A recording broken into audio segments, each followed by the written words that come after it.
Have you ever made progress with your health, like real tangible progress, and then slowly, almost without noticing, started letting little things slide?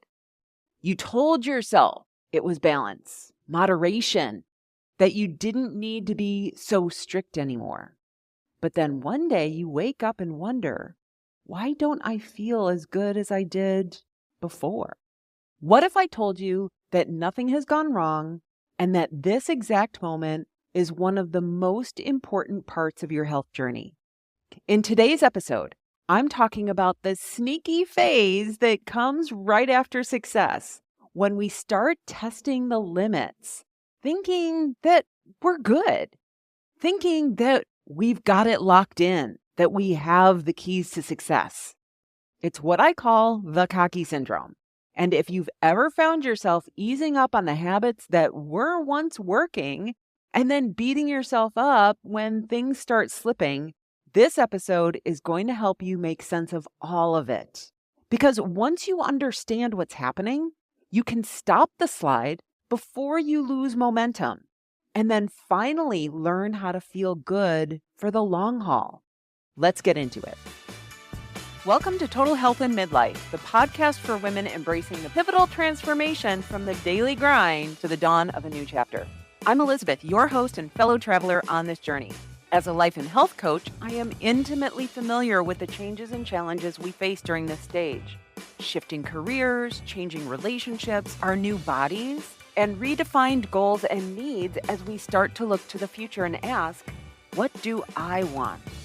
In this podcast, we'll explore physical, mental, and emotional wellness, offering insights and strategies to achieve optimal health through these transformative years. Yes, it's totally possible. Join me in this amazing journey of body, mind, and spirit, where we're not just improving our health, but transforming our entire lives. Hey everyone, welcome to the Total Health in Midlife podcast. I am your host, Elizabeth Sherman, and I am so glad that you're here today. So today, I want to start out with a quick story because I think that it might resonate and hit home with you. I've got this thing called piriformitis. And if you've never heard of it, it's basically a super tight muscle in your hip that can press on your sciatic nerve, similar to sciatica. And it causes this annoying, sometimes really painful ache down your leg. And for me, it's up my back. It's not life-threatening, but it seriously messes with my day because it's painful. Now, I know what helps it and what causes it. Stretching helps. Specifically, I have a little morning routine that I do like every day where I set up and I combine stretching with a guided meditation that I listen to. And it's not hard. It doesn't take long. It's about 13 minutes. And when I do it, I feel good. And it keeps my piriformitis at bay. My hip behaves. I can go for walks. I can run comfortably. All of it. But here's the thing. I, like you, started getting lazy. I started cutting corners. A few weeks ago, I had the thought, I don't feel like doing it because I really didn't. And I don't really have to do it daily. If I miss a day, it's not that big of a deal, which is believable because it's true, right? So I started slacking. I started doing it for less time. I started skipping days. I started switching to the stretches that I like to do that don't hurt as much. And then I was like, oh, okay, well, I stretch, so that's all good, right? And wouldn't you know it, my hip flared up again. Now, I call this the cocky syndrome. It's a term that my college roommate and I, hi Danielle, came up with in college. And the idea is that it's when we get overconfident in our results. So we're like, oh, I have this locked up. It's not going to be a problem. And whatever, I'm good. And then What I feel like is the universe just smacks you on the head and is like, not so fast. And so there's a cost to this cocky syndrome. So let's talk about this phase of the journey that doesn't really get enough attention. And that phase is in maintenance. Maybe you've been working on your health. Maybe you've been eating better, moving more, sleeping better. Your energy's up. You're not snapping at everyone in your house and you feel pretty good. You feel grounded. Like, okay, I have this thing figured out. And you have. You've done something that is just totally incredible. Something that probably felt impossible not too long ago. You've changed how you show up for yourself. You've followed through. You're seeing and feeling the results. And that sense of momentum is totally intoxicating. But here's where the trap is. Because once we start feeling good, our brain starts looking for shortcuts. It's like, oh, you're fine now. You don't need to keep doing all of this all the time.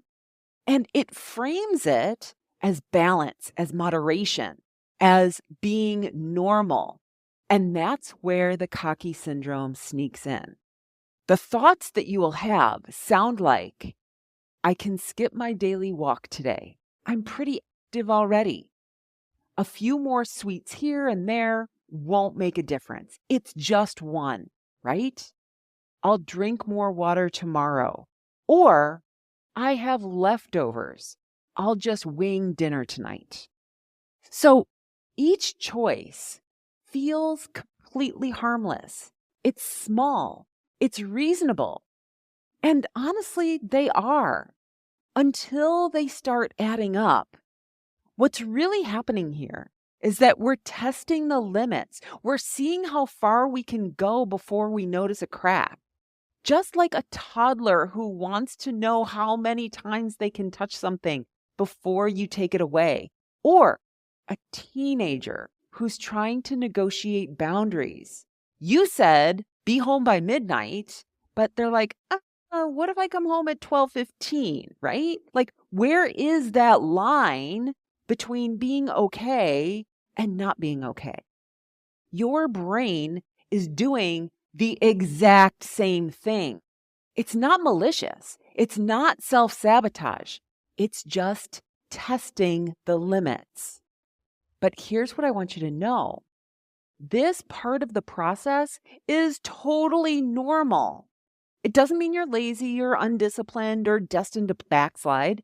It means that you are human, just like me and my stretching. And if you found yourself here, coasting a little, easing up, maybe even wondering if you're slipping, I want you to hear this loud and clear. You're not broken and you're not alone. You're in one of the most important phases of building long-term health. And that's the part where things are working. And the goal now is to keep them working. That's a very different skill set than just getting started or going to your goal, getting the results. Why do we do this? Why, after working so hard to build these habits and finally feel good, do we start pulling back? Well, it comes down to how our brains are wired. Our brains are constantly scanning for ways to make life easier. They want comfort. They want ease, efficiency, shortcuts. They love routines. Because once something becomes familiar, the brain can run it in the background and use less energy. So when you've been consistent with your habits for a while and you're feeling better, your brain sees that green light to conserve energy. It's like, great, mission accomplished. We're done. Let's ease up now. And because you do feel better, it's easy to believe it. You stop paying as much attention, not because you don't care, but because it feels like you don't need to anymore. That's the trick. Progress makes us feel like we're done, like we've arrived. But health doesn't work like that. And this is where I love using the parenting metaphor. So think about your habits like children when they're new, like babies. They need constant supervision. You can't take your eyes off of them. And then as they grow up, they become toddlers. They get a little bit more independence, but you still need to keep a watchful eye on them. And you can't go to the grocery store without them, right?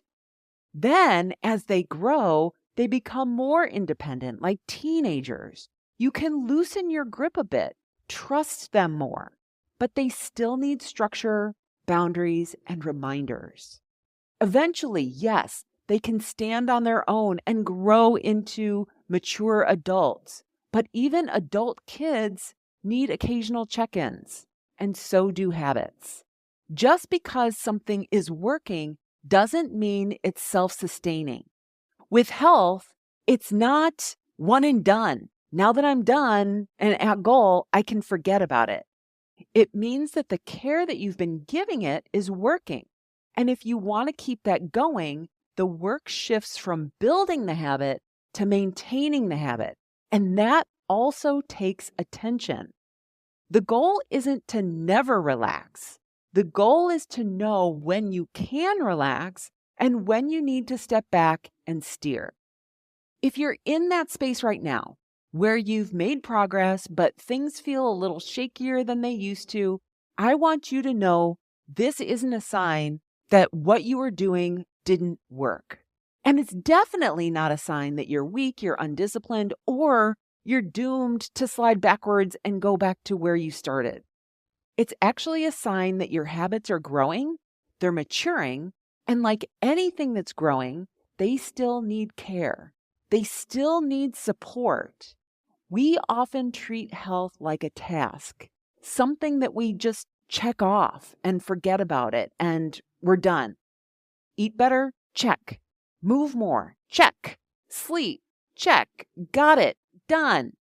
But health isn't like assembling furniture or filing your taxes. It's not one and done.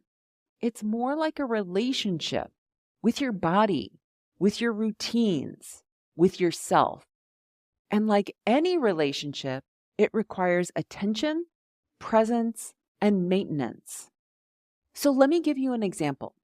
Have you ever taken a medication that helped you to feel better, and then once the symptoms went away, you stopped taking it?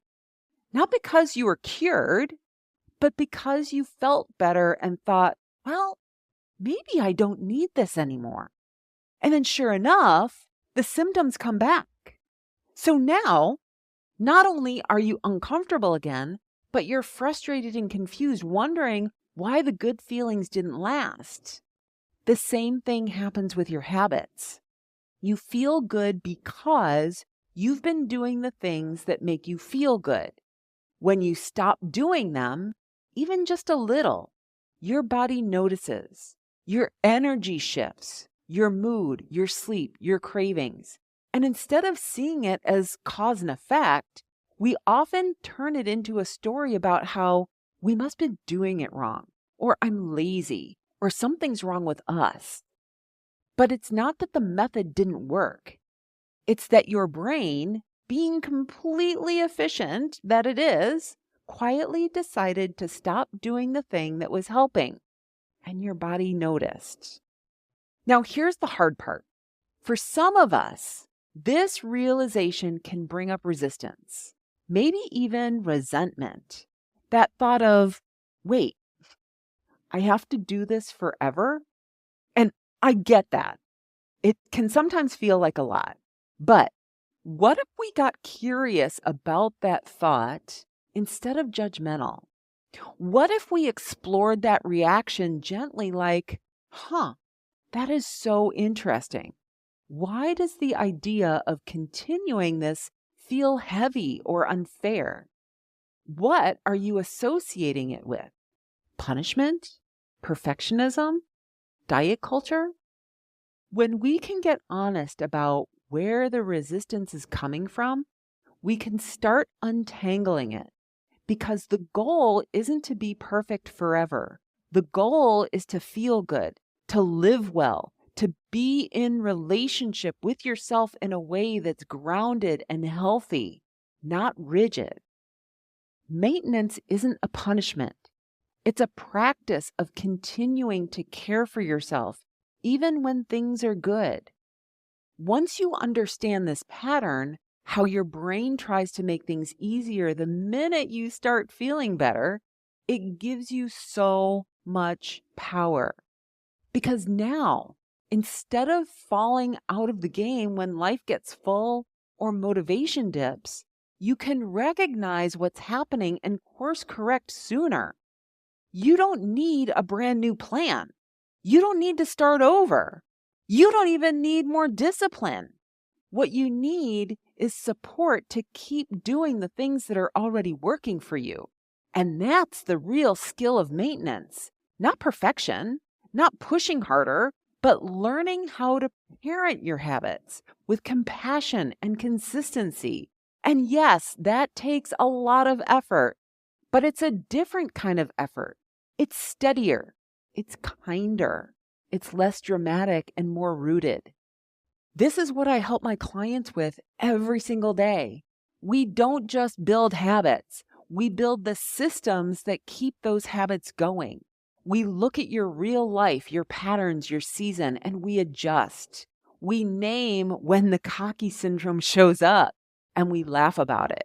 We deal with it, and we move forward without shame. If you're feeling like, yes, this is me, but you're not sure what to do next or where to focus, I've created something that can help. It's called the Listener's Guide, and it's a free resource that can help you figure out which episodes to listen to based on where you are right now.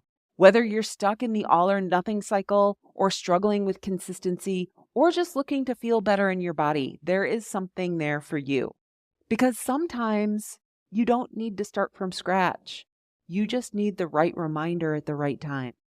So you can download the guide at elizabethsherman.com/roadmap, and that link will be in the show notes. It's completely free, and it's a great way to take the next step without feeling overwhelmed. Because you are not starting over. You're just continuing on purpose this time. If you've been testing the limits lately and it's starting to catch up with you, I want you to hear this. You haven't failed. You're not back at square one. You're not broken. You're just human. You're learning, you're adjusting, and you're growing. You can absolutely get back to feeling good without shame, without beating yourself up, and without burning it all down and starting over. That is what growth actually looks like. It's not perfect. It's an upward climb. It's full of little dips, pauses, and reroutes. And every single time you notice it, every time you catch yourself and choose to re-engage, you build more self-trust. You show yourself, I can do this. I am doing this. So be gentle with yourself. Give those habits a little more attention. Check in with what you need right now, not what you needed a month ago or 3 years ago. And most of all, remember, you're not alone in this. You're part of a community of women who are figuring it out just like you. Women who are learning how to care for themselves in a way that lasts. All right, that's all I have for you today. Thank you for being here with me today. I will talk to you next time. Bye-bye.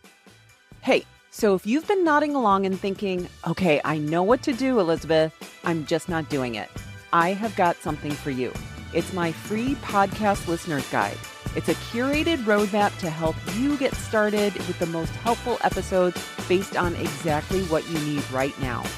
Go to elizabethsherman.com/roadmap and take the guesswork out of where to begin with the Total Health and Midlife podcast.